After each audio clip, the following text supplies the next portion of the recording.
আল্লাহ পাক রব্বুল আলামিন কয়, ইবলিস তাহলে তুই বুঝি দেখতে চাস?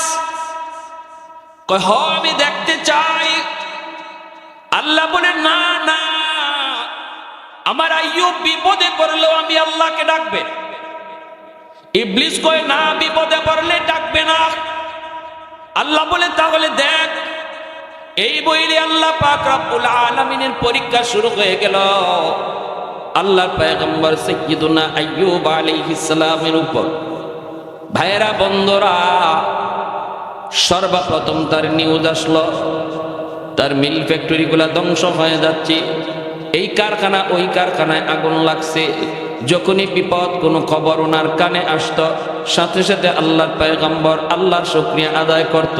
সুবহানাল্লাহ। কোন আল্লাহ পাক কয়, ইবলিস দেখ, আমার পয়গম্বর বিপদের সংবাদ পাইল, এরপরও দেখ আমি আল্লাহকে ভুলে না, আমাকে ভুলে না, না শুকরি করে না, না না এমন কোনো কথা কয় না যেই কথায় আমি আল্লাহ নারাজ হই।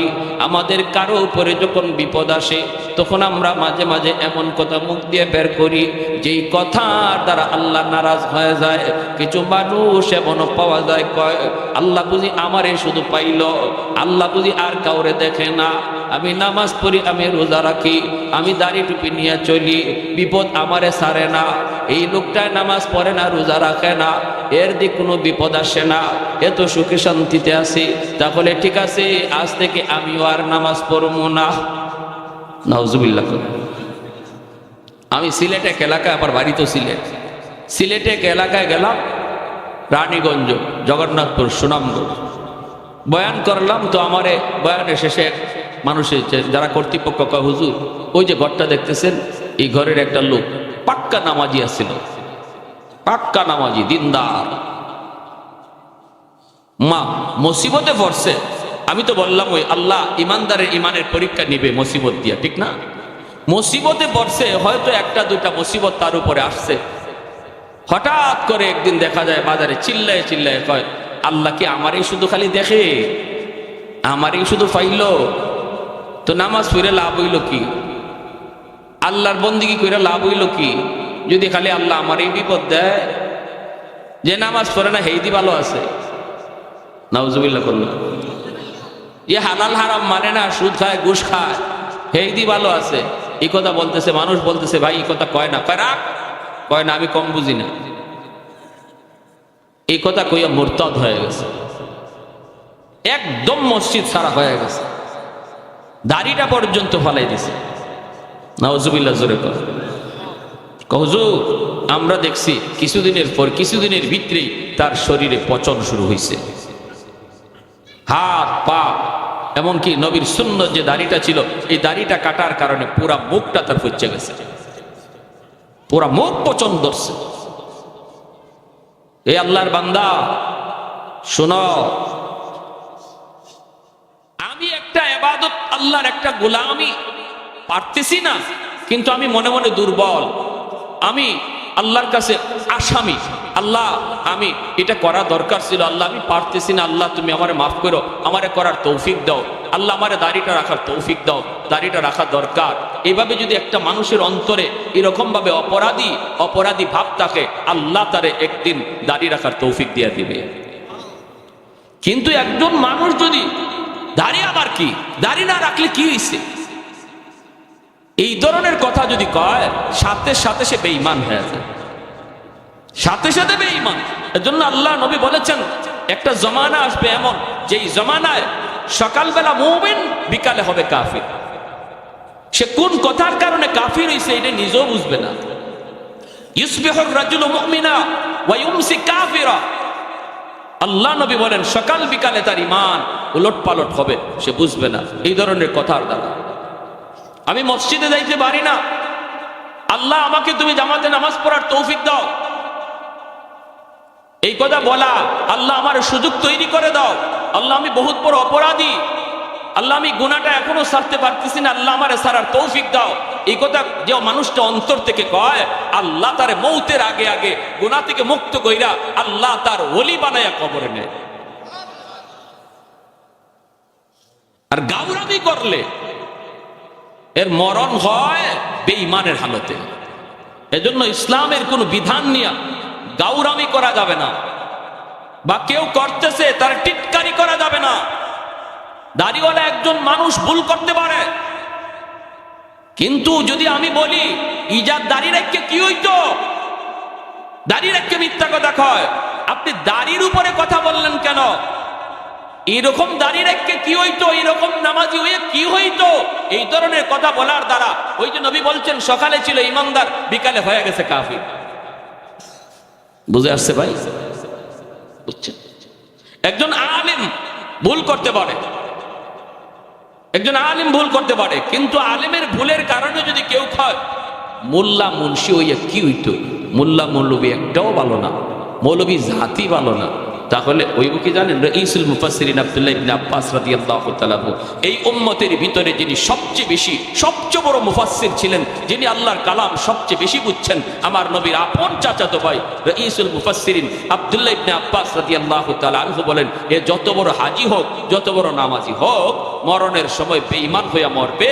আর কবরে রাখার পরে তার মুখটা যদি মানুষ কিবলামুখী কইরাও রাখে, আমি চ্যালেঞ্জ দিয়া বললাম, আমি আব্দুল্লাহ চ্যালেঞ্জ দিয়া বললাম, কবর খুদো, এখন দেখো তার চেহারা অটোমেটিক কিবলা থেকে ঘুরে গেছে,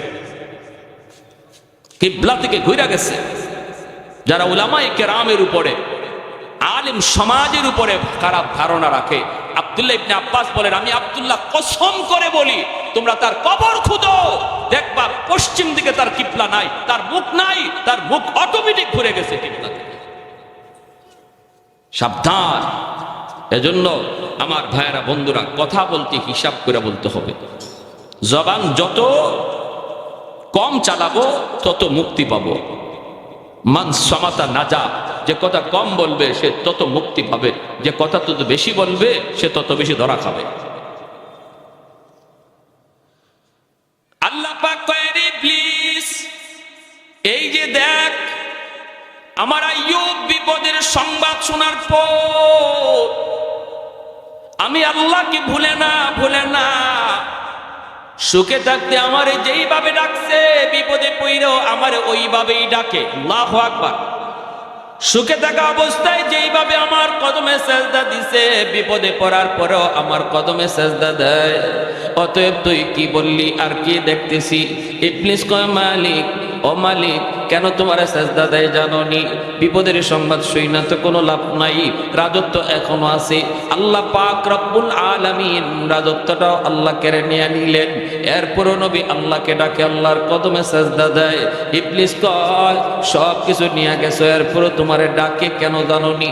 কারণ হলো এখনো তার 6টা ছেলে আছে, জোয়ান ছেলে। এই 6টা ছেলে যেই বাবার আছে, এই বাবার আবার টেনশন কিসের? একদিকে যাবে আরেক দিকে জুড়াবে, একদিকে ক্ষয় হবে আর একদিকে আয় হবে। কারণ 6টা ছেলে আছে, জোয়ান তরতাজা টাটকা যুবক। এজন্যই নবী তোমার শুকরিয়া আদায় করে, এজন্যই এখনো তোমার গোলামি করে। ইবলিস কত বড় শয়তান চিন্তা করে। পরীক্ষা কঠিন করতেছে না? আল্লাহ পাক কয়, তাহলে দেখবি না? কি কয়, দেখব। 6টা ছেলে এক জায়গায় এক ঘরের মধ্যে ঘুমন্ত ছিল রে আল্লাহর গোলাম। সাত ভেঙ্গে 6টা ছেলে এক রাতেই মারা গেল, শহীদ হয়ে গেল। 6টা ছেলে মৃত্যুর সংবাদ যখন নবীর কাছে আয়, বাবার কাছে যখন সন্তানের মৃত্যু সংবাদ আসে, পৃথিবীতে এর চেয়ে বড় কষ্টের কোনো সংবাদ হয় না। যেই বাবার কাঁধে সন্তানের লাশ উঠে, পৃথিবীতে এর চেয়ে ভারী কোনো বোঝা হয় না। এই বাবাই শুধু বুঝে এই বোঝাটা কত ভারী। যেই বাবার কাঁধে সন্তানের লাশ উঠে, যেই মাত্র নবীর কাছে পরপর 6টা ছেলের ইন্তেকালের খবর নবীর কাছে আসলো, তখনও নবী আল্লাহর নাশুকরি করে না, তখনও আল্লাহর গোলামি করে, আল্লাহর প্রশংসা করে। আল্লাহ পাক কইরে, ইবলিস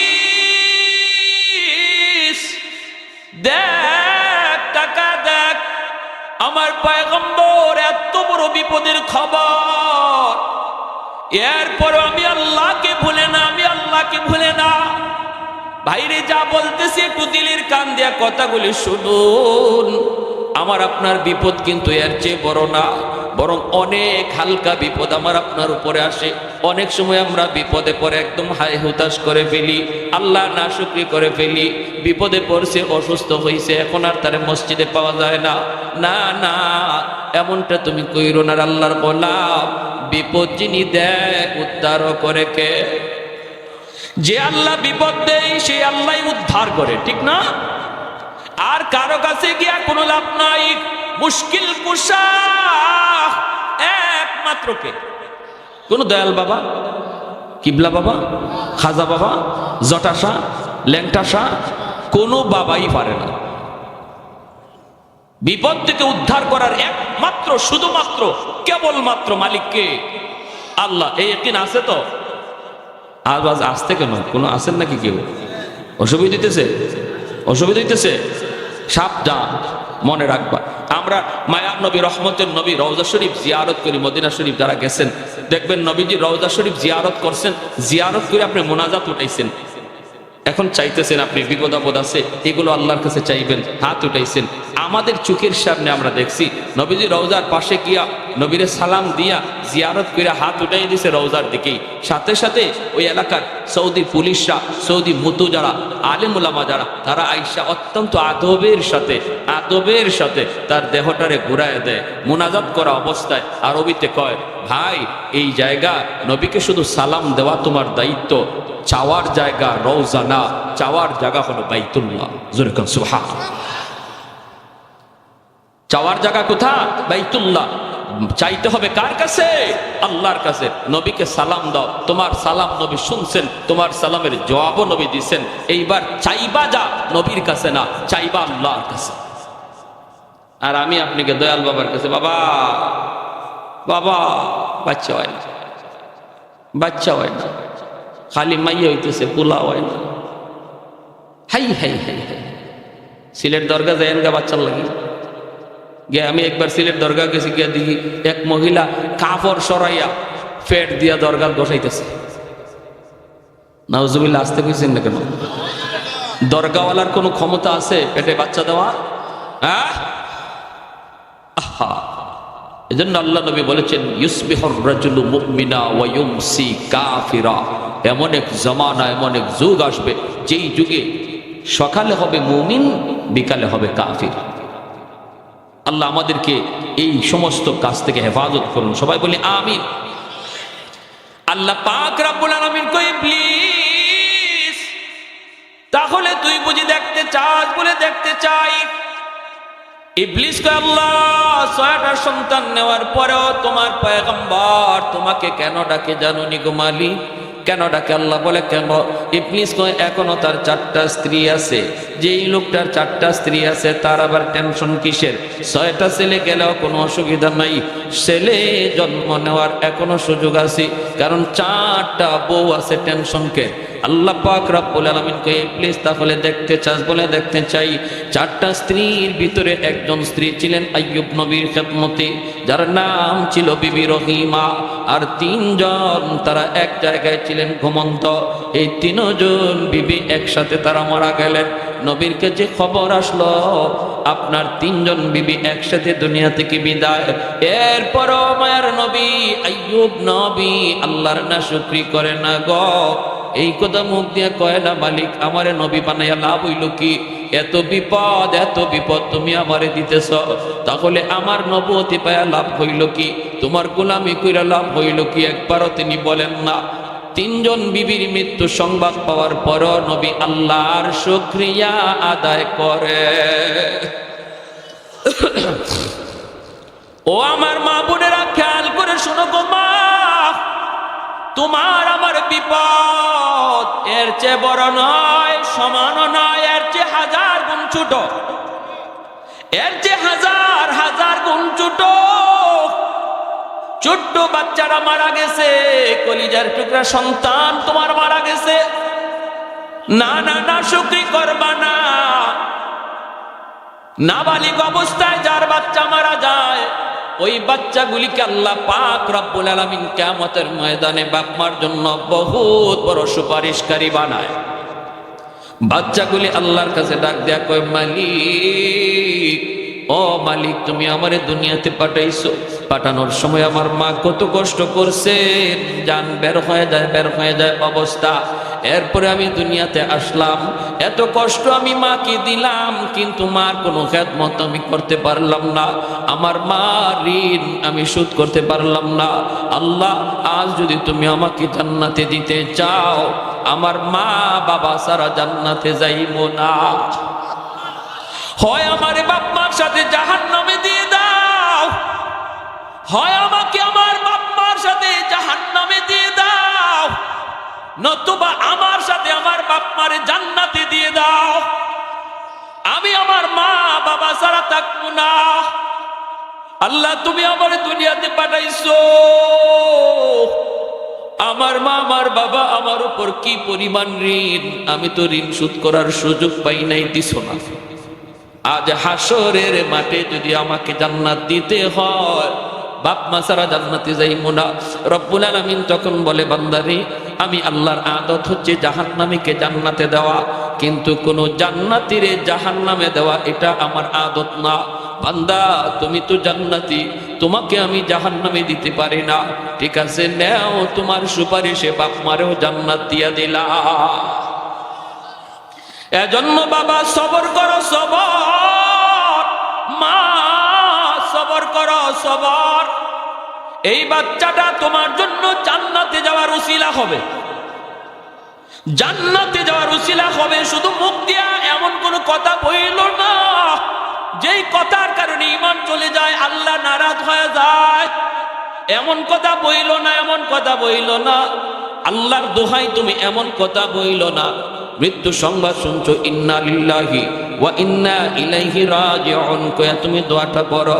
এই দোয়ার অর্থই হলো, আল্লাহ শিখায়া দিয়েছে, বান্দারি, যখনই কোনো বিপদ মুসিবত তোমার আসবে, তখনই তুমি এই দোয়াটা পড়ো। মানুষের জীবনের সবচেয়ে বড় মুসিবত হলো মৃত্যু সংবাদ, এই জন্য এই দোয়াটা আমরা পড়ি। এর অর্থ হলো বান্দা, এর অর্থ হলো কি জানেন?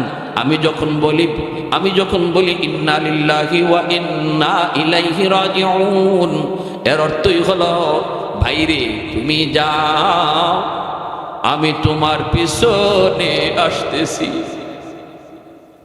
বাবা যদি ছেলের মৃত্যু সংবাদ পায় কই ইন্না লিল্লাহ, আল্লাহ আমরা সবাই তোমার, বাবা তুমি যাও, আমরা সবাই এক পথের প্রতীক, তুমি আগে যাও, আমি তোমার পিছনে আসতেছি। কেউ থাকার জন্য আসি নাই রে আল্লাহর গোলাম, কেউ থাকতে আসি নাই, থাকবার চেষ্টা করেও থাকা যায় না, যেতেই হবে, যেতেই হবে। এজন্য সন্তানের মৃত্যু সংবাদ শোনার পরও তুমি না শুকরিমূলক কথা বইল না, আপনজন প্রিয়জনের কোন মৃত্যু সংবাদ শুইনও না শুকরিমূলক কথা বইল না। আইয়ুব আলাইহিস সালাম যখন তিনি তার তিনটা বিবির মৃত্যু সংবাদ পাইলেন, এরপরও তিনি একবারের জন্য না শুকরি করলেন না, আল্লাহর শুকরিয়া আদায় করেন। আল্লাহ পাক কয়, এরে ইবলিস, তাকায় দেখ আমার পয়গম্বর এত বড় বিপদেও আমি আল্লাহকে ভুলে না। ইবলিস কয়, মালিক জানোনি কেন? কেন? ইবলিস কয়, সম্পদ নিয়ে গেছো, রাজত্ব নিয়ে গেছো, ছেলে নিয়ে গেছো, বিবি নিয়ে গেছো, এরপরও তোমার কেন ডাকে জানোনি? কারণ হলো তারে তুমি এখনো সুস্থ রাখছো। কি কয়? এখনো তারে সুস্থতার নিয়ামত তুমি তারে দিয়া রাখছো। দেহটা তার পুরাপুরি সুস্থ, যার দুইটা হাত আছে সে কোনো গরিব না, যার দুইটা পা সুস্থ আছে সে গরিব না, সে গরিব হতে পারে না, অসহায় হতে পারে না। সুস্থ দুইটা হাত যার আছে সে কোনোদিন অসহায় না, ঠিক কিনা? যেরকম সুস্থতার নিয়ামত তুমি দিয়া রাখছো, সুস্থ বানায় দেখো, তোমাকে ভুলে যাবে আর তোমার নাম নিবে না। আল্লাহ পাক রব্বুল আলামিন কয়, তাহলে তুই বুঝি দেখতে চাস? বলে দেখতে চাই। আল্লাহ পাক রব্বুল আলামিন এইবার আইয়ুব আলাইহিস সালামের শারীরিক অসুস্থতা আল্লাহ ফালায়া দিলেন। সারা শরীরের প্রতিটা পশমের গোড়া গোড়া ফুসকা উঠে গেল, এই ফুসকার ভিতরে পোকা জন্ম নিল। সারা শরীরে এমন কোনো পশমের গোড়া নাই যেই গোড়া দিয়ে ফুসকা উঠে নাই, একটা পোকা জন্ম নেয় নাই। সারা শরীরের মধ্যে দুর্গন্ধ ছড়াইতে লাগলো, শরীর পচে গেছে। আল্লাহর পয়গম্বর সাইয়্যিদুনা আইয়ুব আল্লাহর কাছে ডাক দেয়া কয়, মালিক, সমস্ত শরীর যদি আমার পোকায় খায় আমার কোনো আপত্তি নাই, যদি তুমি খুশি থাকো আমিও খুশি, কিন্তু মালিক আমার জিহ্বাটা তুমি পোকা দিয়া খাওয়ায় না, কারণ এই জিহ্বা দিয়ে আমি সকাল সন্ধ্যা তোমাকে আল্লাহ কইয়া ডাক দেই, আল্লাহ কইয়া ডাকি, আমার কোনো কষ্ট লাগে না। আল্লাহু আকবার। এই আল্লাহ নামের ভিতরে এত মজা, এত মজা, এত মজা। আল্লাহ পুরা দেহটাও যদি পোকায় খায় আমার জিহ্বাটা তুমি পোকা দিয়া খাওয়ায় না। এই জিহ্বা দিয়া নবী আল্লাহকে ডাকে, আল্লাহকে ডাকে। মানুষেরা কয়, ও রহিমা, তাড়াতাড়ি তাড়াতাড়ি করে তুমি স্বামী নিয়ে এলাকা ছেড়ে ভাগো, আমরা কেউ তার দুর্গন্ধে টিকতে পারি না। রহিমা, তুমিও যদি পারো বাপের বাড়ি চলে যাও। আল্লাহর নবী সাইয়্যিদুনা আইয়ুব আলাইহিস সালামের বিবি রহিমা, তিনিও সাধারণ কোনো মহিলা ছিলেন না, তিনিও একজন বাদশাহী পরিবারের মেয়ে, তিনিও একজন নবী পরিবারের মেয়ে। হযরত ইউসুফ আলাইহিস সালামের ছেলের ঘরের নাতিন ছিলেন।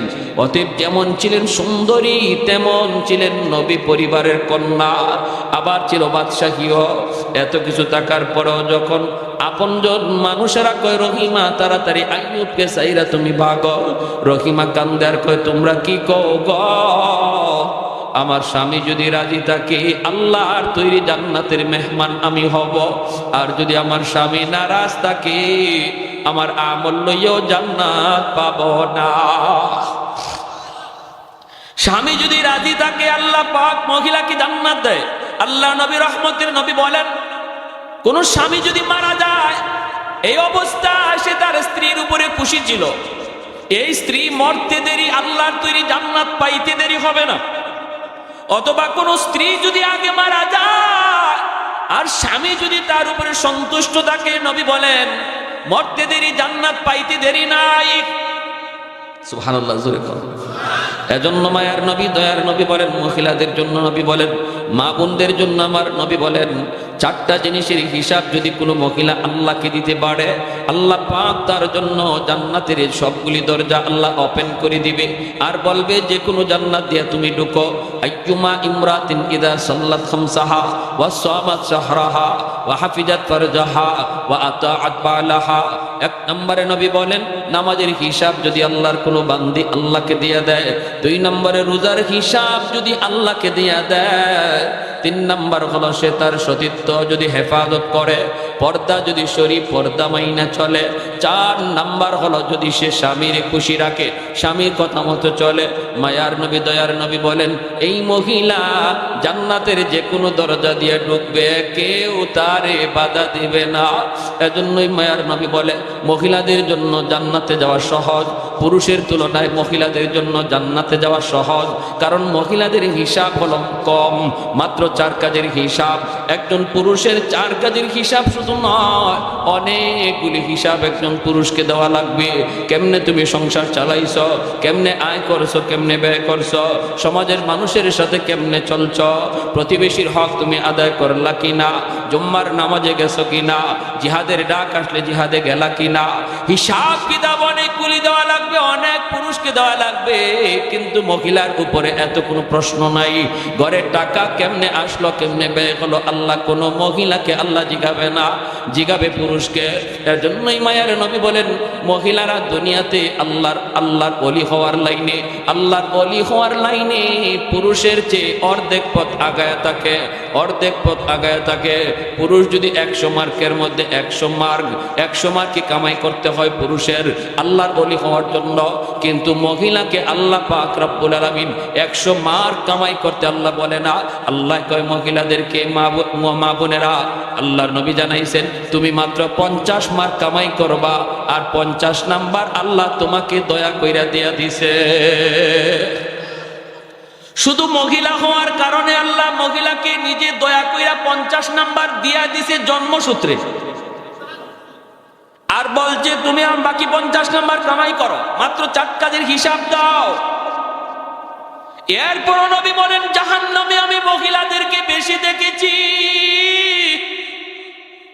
জান্নাতে যাওয়া মহিলাদের জন্য সহজ। এরপর নবী কয় মেরাজের রজনীতে আমি জাহান্নামে মহিলাদের সংখ্যা বেশি দেখছি। ইয়া মাশারান নিসা তাসাদ্দাকনা। মেরাজের সফর থেকে নবী আসার পরেই মহিলাদেরকে ডাক দিয়ে নবী বলেন মা বোনেরা কোথায় আছো, তাড়াতাড়ি করে তোমরা জমা হও, কারণ তোমাদের জন্য খারাপ খবর, আমি জাহান্নামে তোমাদেরকে বেশি দেখছি। অতএব তোমরা বেশি বেশি করে আল্লাহর রাস্তায় দান করো। আল্লাহর রাস্তায় মা বোনদেরকে মায়ার নবী বলছেন তাসাদ্দাকনা, তোমরা বেশি বেশি করে দান করো, আল্লাহর গুসা থামাও। আল্লাহর রাস্তায় দান করলে আল্লাহর গুসা থেমে যায়, আল্লাহর রাগ থেমে যায়, আল্লাহর গুসার মধ্যে পানি ঢালা হয় যদি কেউ আল্লাহর রাস্তায় দান করে। এজন্য নবী কয় মহিলারা বেশি বেশি করে দান করো। শাড়ি তোমার 5টা আছে, একটা শাড়ি গরিবরে দিয়া দাও, দিয়া দাও। নামাজ পড়তে পারে না আল্লাহর এক বান্দি, কাপড় নাই, তোমার তো 5টা 6টা ব্রিফকেসের ভিতরে এমনি পড়ে আছে আল্লাহর বান্দি। ঈদে ঈদে আর শাড়ি কেনার দরকার নাই, ঈদের দিনে ব্রিফকেস কইলা নতুন শাড়িটা একজন গরিবকে দান করো। নবী বলেন এইভাবে মা বোনরা যদি দান সদকা বাড়ায়, আমি নবী বললাম তার আর জাহান্নামে যাওয়া লাগবে না, আল্লাহ জান্নাতের মেহমান বানাবে। ঠিক কিনা? রহিমা তুমি চলে যাও। তিনি বলেন না, তোমাদের নাকে দুর্গন্ধ লাগলেও আমার স্বামীর গায়ের দুর্গন্ধ আমার নাকে লাগে না। আমি দুর্গন্ধ টের পাই না, টের পাই না। আমার স্বামীর খেদমত ছেড়ে আমি কোথাও যাব না, যাব না। ও আমার মা বোনেরা একটু খেয়াল করে শোনো, স্বামীর খেদমত কেমনে করতে হয়। স্বামীরে খুশি করার দ্বারা আল্লাহ তোমার উপর খুশি হয়। আল্লাহু আকবার জোরে কর। কিন্তু সেটা হালাল পথে, হারাম পথে নয়। স্বামী যদি কয় মার্কেটে চলো বোরকা ছাড়া, এটা তুমি স্বামীর সাথে প্রোডাকশন করো। তুমি কইরো স্বামী গো বোরকা ছাড়া বেপরদা আমাকে তুমি বের কইরো না। স্বামী যদি কয় আমার দুষ্ট আইছে, তুমি চাল হয়ে যাও, তুমি পরিষ্কার বইলা দিও স্বামী গো তোমার দোস্তের সামনে যাওয়া আমার জন্য হারাম। ঠিক না? শহরে আছে, গ্রামে একটু কম। শহরে তো ও আল্লাহ, দোস্ত যদি আয়, ফ্রেন্ড যদি আয়, তাহলে ম্যাডাম গেছে আনে। হাই হাই, এই সমস্ত পুরুষদের রুচি, এটা যে কি পরিমাণ ফসা হইছে, এরা যে কেমন ফসা আর দুর্গন্ধ এদের রুচির মধ্যে। নিজের বউটারে যখন পরপুরুষের সামনে ইচ্ছা করে পাঠায়, অবাক লাগে। বের হইছে নিজের স্ত্রীরে বেপরদায় লইয়া বের হইছে, তার ভালো লাগে। তার স্ত্রীরে দেখিয়া আরো 10 জনে কইতেছে ও খুব সুন্দর, তার ভালো লাগে। এই ধরনের মানুষ, এর রুচি ভালো না ফসা? জোরে কন। এটা গান্দা। এটা এই রুচিটা কি? এটা গান্দা, গান্দা রুচি। আমার স্ত্রীকে নিয়ে কেউ ভাববে, আমার মেয়েটারে নিয়ে কেউ কল্পনা করবে, আর আমার কাছে ভালো লাগবে, এই যদি হয় কোনো বাবার অথবা কোনো স্বামীর ইচ্ছা, তাহলে বলতে হবে যে এর রুচি শুধু ফসানা, গান্দা রুচি, দুর্গন্ধ ধরছে।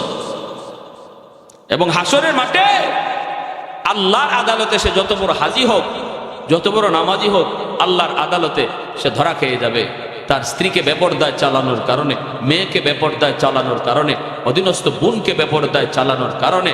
এই ভাই, এই বাবা, এই স্বামী আল্লাহর আদালতে কাঠগড়ায় দাঁড়াবে।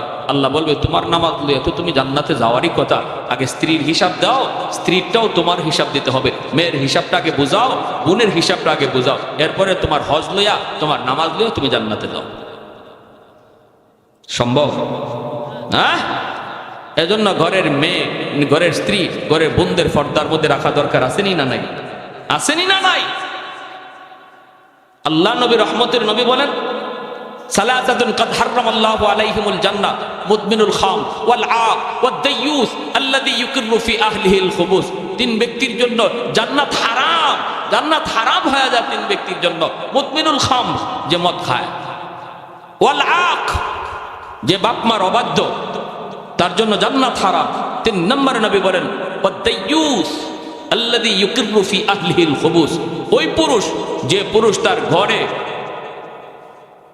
ইসলাম বিরোধী কাজ হইতেছে দেখার পরেও বাধা দেয় না।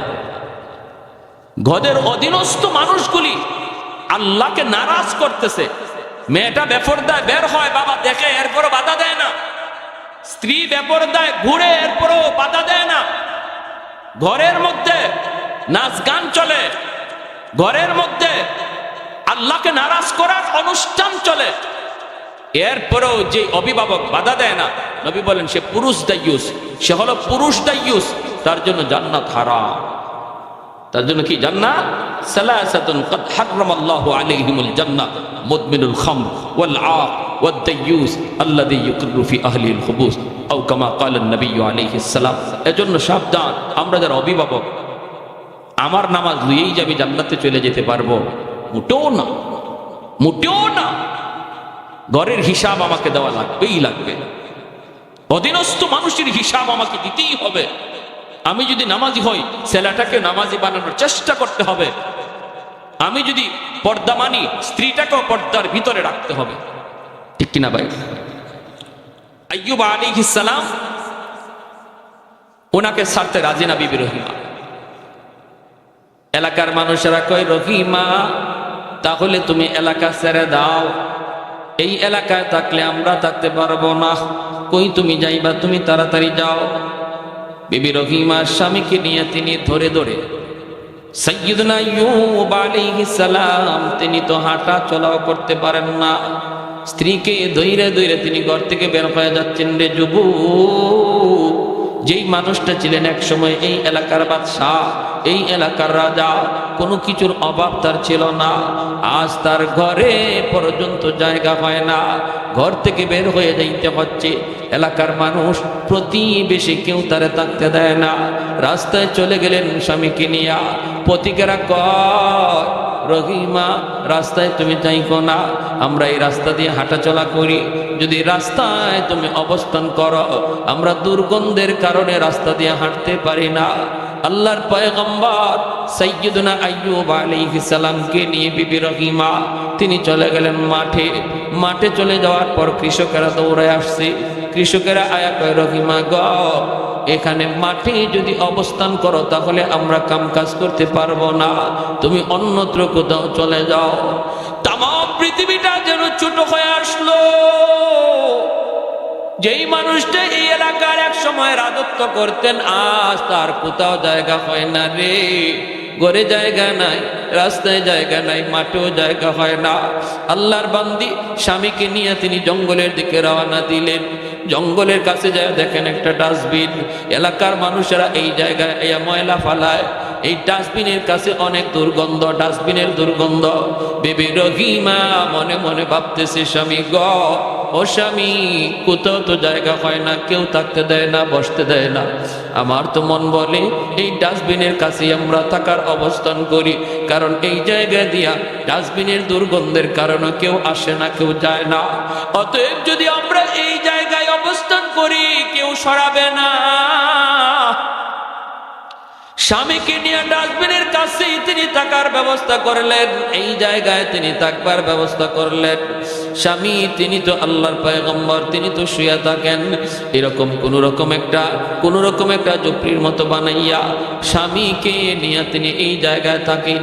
ভাইয়েরা, বন্ধুরা, দিনের বেলা মানুষের এলাকায় যায় তিনি কাজ করেন, কাজের বিনিময়ে তিনি কিছু খাবার সংগ্রহ করেন স্বামীর জন্য। এলাকার মধ্যে যান, কাম কাজ কইরা কিছু খানা হালুয়া পাকায় স্বামীকে খাওয়ান। চামচ দিয়া খাওয়াইতে পারেন না, চামচটা যদি টুটে লাগে পয়গম্বর চিৎকার করে হাওমা করে কান্দে উঠে, কারণ টুটটা পর্যন্ত নাই, পোকায় খায়া শেষ করে ফেলছে। দাঁতের জামিটা পর্যন্ত নাই, পোকায় খায়া শেষ করে ফেলছে। যদি চামচ দিয়া খাওয়ান তাহলে ব্যথা পান। হাতও তিনি লাগাইতে পারেন না। একদিন হাত লাগাইছেন, আঙ্গুলের নখটা যেই মাত্র এই জামির মধ্যে লাগছে, নবী চিৎকার করে উঠছেন। সাথে সাথে বিবি রহিমা চোখ দিয়ে পানি ধরে কান্দের কই, স্বামী গ, কেমনে খাওয়াবো গো স্বামী? এই বইলেই তিনি তার জিহ্বাটা বের করলেন। বিবি রহিমা জিহ্বাটাকে তিনি বের কইরা জিহ্বাটার মধ্যে হালুয়া লইয়া এই জিহ্বারে চামচ বানাইয়া স্বামীর মুখের ভিতরে হালুয়া ঢুকাইয়া দেন। ও আমার মা বোনেরা, একটু খেয়াল করে শুনো, স্বামীর খেদমত কাকে বলে গো মা? কেমনে আল্লাহকে রাজি করা যায়, কেমনে আল্লাহরে খুশি করা হয়? নিজের জিহ্বাটারে চামচ বানাইয়া এই জিহ্বা দিয়া হালুয়া স্বামীর মুখের ভিতরে ঢুকান। একদিন জিহ্বার মধ্যে একটা পোকায় কামড় মারছে। হঠাৎ করে বিবি রহিমা চিৎকার দিয়া যন্ত্রণায় মাটিতে পড়ে গেছেন। আর তিনি ডাক দিয়া কান্দেন আর বলেন, স্বামী গো, একটা পোকার কামড় আমি সইতে পারলাম না। এতগুলি পোকার কামড় আপনি কেমনে সইতেছেন গো স্বামী? কেমন করে আপনি সইতেছেন, কেমন করে সইতেছেন? বাইরে 13টা বৎসর এইভাবে চলে গেল, এই ডাস্টবিনের পাশেই 13টা বৎসর হয়ে গেল। 13 বৎসরের মাথায় যখন পোকায় তার জিহ্বার মধ্যে কামড় মারল, তখন তিনি আল্লাহর কাছে বলতেছেন, স্বামী গো, ও স্বামী, 13টা বৎসর হয়ে গেছে তুমি এইরকম অসুস্থ। আমিও মানুষের বাড়ি থেকে কাম কইরা কইরা তোমার খানার ব্যবস্থা করি, এমন পোকা যন্ত্রণা, পোকার কামড় সহা যায় না। ও স্বামী, একটু আল্লাহর কাছে বলো না, আল্লাহ যেন তোমার এই বিপদ দূর করে, আল্লাহ যেন তোমার সুস্থ করে দেয়। এই কথা বলা মাত্রই আইয়ুব আলাইহিস সালাম কয়, না গো বিবি, আমি এমন কথা আল্লাহর কাছে বলতে পারবো না। কারণ হলো, আল্লাহ যদি আমাকে জিজ্ঞেস করি, রে আইয়ুব, 70 বছর পর্যন্ত আমি আল্লাহ তোমার সুস্থ রাখলাম, অসুস্থ হইছো মাত্র 13 বছর, এখনো তো 70 বছরের সমানে সমানে হয় নাই, এখনই বুঝি তুমি অস্থির হয়ে গেছো? কি জবাব দিব গো রহিমা, কি জবাব দিব? 70 বছর যদি হয়, তারপরে আল্লাহর কাছে বলবো, মালিক, সুস্থতা আর অসুস্থতা সমানে সমানে হইছে, আল্লাহ তুমি আমাকে এখন সুস্থ করে দাও। 70 বছরের আগে আমি আল্লাহকে বলতে পারবো না। একবার গেলেন মানুষের বাড়িতে, কাম নাই, কাম নাই, পান না। স্বামীর জন্য কেমন করে তিনি খানার ব্যবস্থা করবেন? শেষ দিয়ে দিচ্ছি, বেশি না, আর মাত্র 2 মিনিট। একজন মহিলার বাড়িতে গেলেন, ইহুদি মহিলা, যা বলেন, চাচি একটু খানার ব্যবস্থা আসেনি? মহিলায় কয়, না না, কিছুই নাই, দেওয়ার মতো কিছুই নেই। আল্লাহর বান্দি বিবি রহিমা কয়, চাচি গো, আমার স্বামী একজন আল্লাহর পয়গম্বর, অসুস্থ, কুষ্ঠ রোগী, তার সারা শরীর পচে গেছে, আমি তার জন্য একটু খানার ব্যবস্থা করি গো চাচি, একটু খানা দাও, নতুবা কোনো কাম আসেনি, আমার কাম দাও। ইহুদি মহিলা কয়, না, আমার বাড়িতে কোনো কাম কাজ কিছুই নাই, কিছুই নাই, দেওয়ার মতো কিছুই নাই, তুমি চলে যাও, কাজ দেওয়ার মতো কিছুই নাই। তিনি বলেন, চাচি তাহলে একটু দেও না, হালুয়া একটু পাকাইছো, দিলে তো আমার স্বামীরে খাওয়াইতে পারি। মহিলায় কয়, দিতে পারি, বদলা লাগবে। কয়, বদলা দেওয়ার তো কিছুই নাই। ইহুদি মহিলা কয়, তোমার চুলটা অনেক লম্বা, একটু চুল যদি তুমি আমার কাইটা দাও, তাহলে তোমাকে বিনিময়ে দিতে পারি।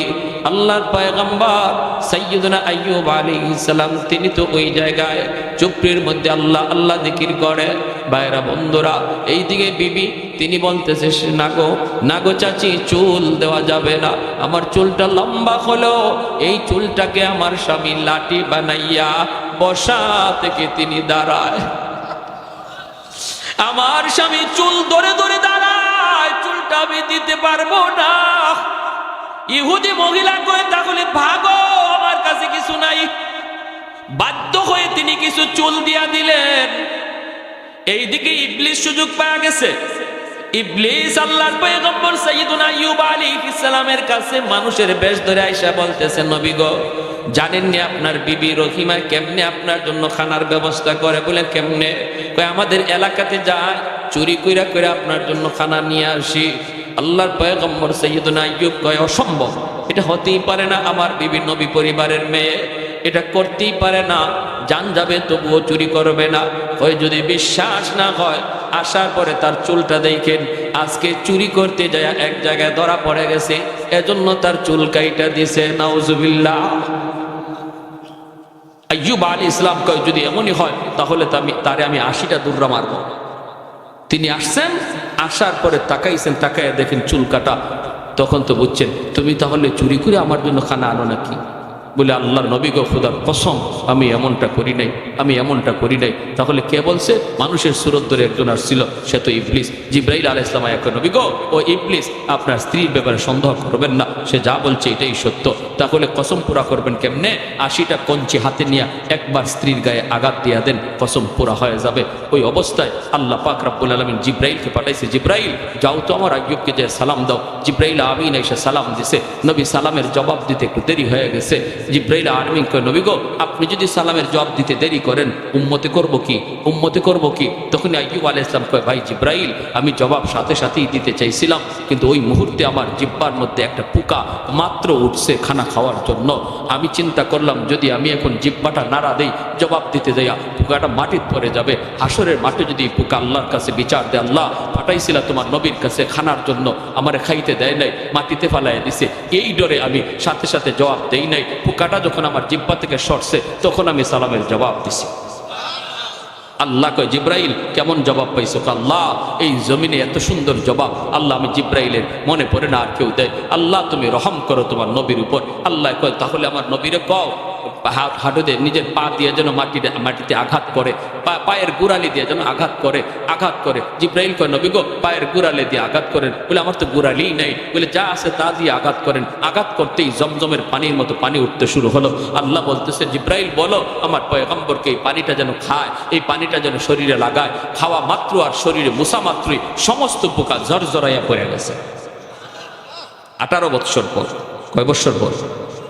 কি বুঝে এই ধরনের অসুস্থ যদি আল্লাহ আমরা 3 দিন বিছানায় রাখে আমাদেরকে খুঁজেই পাওয়া যাইব না, ঠিক না? খুঁজেই পাওয়া যাইব না, কি অবস্থা হবে? এরপরে আল্লাহ পাক রব্বুল আলামিন কয়ে যাও। তিনি সুস্থ হয়ে পরিপূর্ণ সুস্থ হয়ে বসে রয়েছেন। বিবি রহিমা তিনি তখন এলাকায় ছিলেন, তিনি আসছেন খাবার লইয়া, আইয়া দেখেন জায়গার মধ্যে স্বামী নাই। কোথায় গেল আমার স্বামী? পাশে একদম সুন্দর সুঠাম দেহের যুবক বসা, হাউমাউ করতেছেন। আমার স্বামী কোথায়? বাগে খেয়ে ফেললো নাকি? দৌড়ায় গেছেন আইয়ুব আলাইহিস সালাম। তিনি তো 25 বছরের এখন পূর্ণ যুবক, আল্লাহ তারে বানায় দিছে। সুন্দর সুঠাম দেখের পূর্ণ যুবক পিছনে যায় দাঁড়ায় বলতেছেন ও যুবক এখানে আমার একজন স্বামী ছিল, স্বামীরে তুমি দেখছো নি? আইয়ুব আলাইহিস সালাম চেহারাটা ওই দিকে রাইখা বলেন স্বামীর চেহারা দেখলে তুমি চিনবানি? বলে চিনব। কেমনে চিনবা? যৌবনের চেহারা মনে আছে নি? কয় মনে আছে। যেই মাত্র আইয়ুব আলাইহিস সালাম চেহারাটা ঘুরাইছেন সাথে সাথে বিবি রহিমা আল্লাহু আকবার কই আল্লাহর শুকরিয়া আদায় করে স্বামীরে জড়ায় ধরছেন।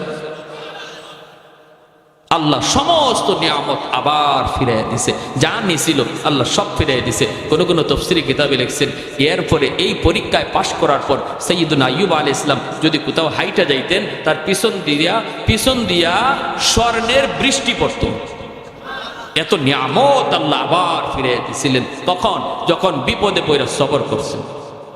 আমরাও যদি বিপদে পড়ে সবর করি আল্লাহ বলে বাশশিরিস সাবিরিন, জানায় দাও তাদের জন্য জান্নাতের সুসংবাদ। শুধু তা না, দুনিয়া তো আল্লাহ যা হারাইছি হারানোর চেয়ে আল্লাহ আরো বেশি ফিরাইয়া দিবে যদি আমরা বিপদে পইরা সমস্যায় পইরা আল্লাহর উপর সবর করতে পারি। কে সবর করে? সবরের আলামত হলো বিপদে পইরেও সে মসজিদে যায়, বিপদে পইরেও আল্লাহকে ডাকে। সুস্থ থাকা অবস্থায় সুখে থাকা অবস্থায় যেভাবে আল্লাহরে ডাকছে বিপদে পইরেও একই রকম আল্লাহকে ডাকে, বরং আরো আল্লাহকে ডাকা বাড়ায়া দিছে। তখন আল্লাহ তার উপর খুশি হয়েছে।